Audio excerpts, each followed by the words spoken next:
Bien, amigos televidentes, para concluir con la parte, antes de irnos a la pausa, con la parte del tema haitiano, y decíamos que hay mucha gente hipócrita. Hay gente que quiere vivir incluso de ese discurso anti-haitiano.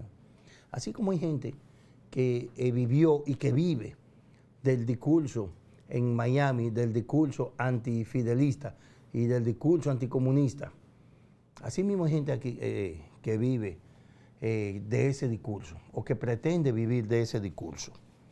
Y eso hay que detenerlo y hay que detener esa campaña de donde quiera veamos un negro, estamos viendo un haitiano y estamos viendo un peligro para la subsistencia de la nación dominicana. Eso es mentira, eso es mentira. Estados Unidos es un país de inmigrantes y ninguno de los inmigrantes representa ningún peligro para esa sociedad. Ninguno. Lo único que sí, claro está, los haitianos ocupan espacios que los dominicanos no quieren ocupar. Es que no quieren. Por ejemplo, ya usted no encuentra un coquero dominicano, ni un vendedor de fruta ni de plátano dominicano en la calle. Esos triciclos los dominicanos llenaban en la mañana para salir a las calles. Eso ya no existe, todos son haitianos. Esa guaguita platanera que la trajeron los dominicanos y que comenzaron a usarla para vender víveres y llevar frutas y vegetales y víveres a la puerta de los hogares, ya eso lo asumen los haitianos. ¿Pero por qué los haitianos lo asumen? Bueno, porque los dominicanos lo abandonan. Es lo mismo de la política de la construcción. ¿Por qué los dominicanos, por qué los haitianos asumen la construcción? Bueno, porque los dominicanos la abandonan. Sencillamente por eso. Entonces, es un tema y habría que ver, aquí nadie se ha atrevido a decir cuánto aportan los haitianos al PIB de República Dominicana cada año. Nadie se ha atrevido a decirlo, pero es por miedo, porque los organismos, el Banco Central lo tiene el dato, seguro lo tiene. Y lo más probable, el Ministerio de Economía también lo tenga. Pero le da vergüenza, o no tienen el valor de decirlo públicamente. Y ese dato sería interesante. ¿Por qué? Porque Estados Unidos publica cuánto aportan los extranjeros al PIB. Es más, es tal, señores, que ellos publican hasta cuánto aportan los ilegales al PIB de Estados Unidos. Entonces, ¿por qué no decir cuánto aportan aquí? Pero aquí hay un grupo de duartianos, Instituto Duartiano, que debe llamarse mejor Instituto Antihaitiano, porque esos viven enfocados solamente hacia el tema haitiano. Mira, pero aquí tenemos 300,000 venezolanos ilegales. 300,000 venezolanos y venezolanas. Ah, pero esos son blanquitos y son buen mozos. Y la mayoría, y muchas de esas venezolanas están en burdeles, en burdeles. Ah, pero son buenas mozas, son blancas. Y los venezolanos, un paquete andando en tacita, taseando, sin ningún documento. Ah, pero son blancos. Entonces el problema de los migrantes es ese. Por ejemplo, ¿cuánto aquí la DNCD tiene que apresar de franceses, italianos, españoles, que vienen huyendo de su país y se esconden aquí? Cada año deportan un paquete. Holandeses, alemanes, o sea, deportan, pero no se preocupan aquí por eso, porque son europeos, porque son blancos, y no importa lo que haya hecho en su país. Y un instituto duartiano que todo su discurso, todo su discurso es en contra de los haitianos. No, Duarte nunca se refirió solamente al caso haitiano, no. Pero Duarte se opuso a la anexión a España de Pedro Santana. ¿Ustedes no recuerdan? Duarte se opuso, como también Duarte creó toda la plataforma ideológica y creó todo el pensamiento libertario para la independencia, nos independizáramos los haitianos. Perfecto. Pero cuando ocurre eso y después Santana quiere anexarnos a España, Duarte también se opone y dice, espérate, no, es que no vamos a salir de uno porque son prietos para anexarnos a aquellos porque son blancos, no. El problema es de independencia, es de crear una identidad propia. Entonces están confundiendo el pensamiento de Duarte. O lo están confundiendo o lo están haciendo a propósito. Porque también muchos de esos que están ahí en el Instituto Duartiano, cuando los Estados Unidos invadió a República Dominicana en el 65, eran adolescentes y eran adultos. ¿Y cuál de ellos cogió un arma para defender la soberanía y para defender la independencia y para defender el pensamiento duartiano? Ninguno.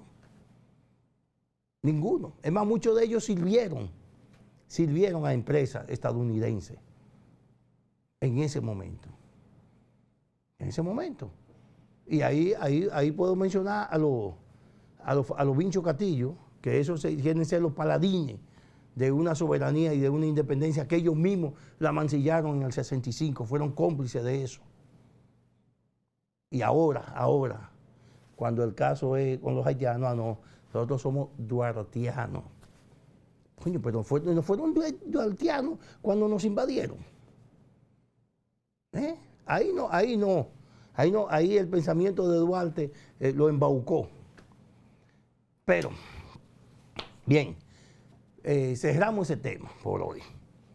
Pero si los duartianos quieren más, pues hay tiempo en la semana para que contesten y que tengo el documento, lo que más tengo de eso, de cada uno de ellos.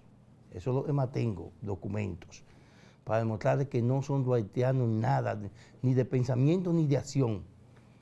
Es como muchos nacionalistas de aquí, cuando la mujer estaba embarazada la mataban a parir para Estados Unidos, para que el muchachito viniera con una de nacimiento americana bajo el brazo. Pero eran nacionalistas. Coño, pero ven acá, qué bueno así, ¿eh? Qué pendejo. Bien, señores, vamos allá a una parte positiva de esto. Miren, la Universidad Autónoma de Santo Domingo inició la docencia esta semana. Abrió en la Escuela de Medicina un área de robótica. Eso costó más de 100 millones de pesos y fue un logro de la gestión pasada de Emma Polanco, aunque ahora se va a poner a ejecutar y sería bueno que los muchachos pudieran aprovecharlo, porque eso va a colocar a la UAS en la vanguardia de la tecnología en la enseñanza de la medicina. La UAS es la universidad del pueblo y los muchachos que se gradúan ahí, el comportamiento es diferente al de otras universidades, porque se crean, se forman con espíritu de solidaridad y de servir a la sociedad. Fíjense que la consulta, si usted va a un centro médico, usted va a notar si el médico, dependiendo de la entidad en que fue graduado, con la mentalidad en que fue formado, le va a cobrar en base a eso. Los médicos que más la gente tiene más acceso son a los médicos que gradúa la UAS. Son más sensibles, la mayoría va a hospitales públicos y comienza y se identifica con el problema, con el dolor de la gente. De modo que me alegro mucho que esta unidad de robótica de la Escuela de Medicina contribuya a la formación de esos muchachos y también a que los cuiden, que cuiden los equipos. Esos equipos costó mucho dinero y deben servirle a varias generaciones de profesionales de la medicina. De modo que enhorabuena, ojalá que eso se aproveche al máximo y que no termine deteriorado como en algunas otras áreas de la misma universidad estatal. Señores, contrabando de armas, contrabando de drogas, violencia, siguen siendo la noticia de los periódicos, de los medios de comunicación de República Dominicana. ¿Qué vamos a hacer? ¿Qué vamos a hacer? Vi una información que me dio pena. de mi compañero de pueblo, de mi compueblano Jesús Vázquez, cuando decía, como forma de justificar el auge de la delincuencia y de la violencia, en que no podemos poner un policía en cada casa. Me dio pena porque ese tipo de declaración no debe ser del jefe del plan de seguridad de un país. Después Hipólito repitió algo más, pero Hipólito todo el mundo lo conoce como alguien chacabano, muy chabacano, y como decía un amigo, coño, con Hipólito como presidente el país se perdió un gran comediante, porque Hipólito hubiese sido un tigre muy buen humorista, por la forma como él trata los temas. Pero nada, lo cogimos de presidente y ahora no puede ser humorista. Pero eso de Chu Vázquez me da pena, porque esa no debió ser la respuesta. Además, porque en el mundo entero sabemos, la gente lo conoce y sabe, que la cantidad de habitantes, la necesidad policial, está relacionada con la cantidad de habitantes de un área. Eso va a determinar la seguridad.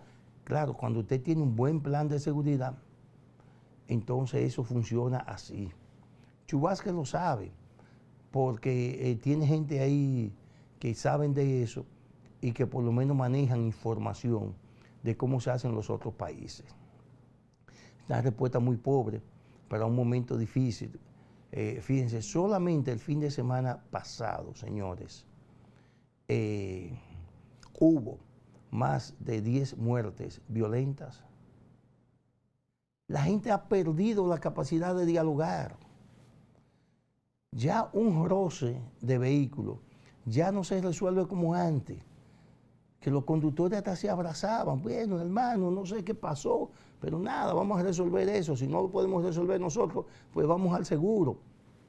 Ya no, ya cada quien se desmonta una pistola en la mano, maldiciendo al otro. Esa es la cultura que hemos ido desarrollando en los últimos tiempos. Ya si el vecino me puso una funda de basura en el frente, ya yo quiero salir con un cuchillo o una pistola y matarlos. Señores, hay que ir desmontando esa cultura de violencia. Hay que volver a la cultura en la gente era vecino, se dialogaba. Ahora, hay dos cosas. Varias gente han opinado del tema. Varias gente, especialistas en el área, pero yo tengo mi posición sobre qué ha contribuido al auge de la violencia. Pero mientras tanto, vamos a una pausa y regresamos en breve para que sigamos tratando el tema de la violencia en República Dominicana.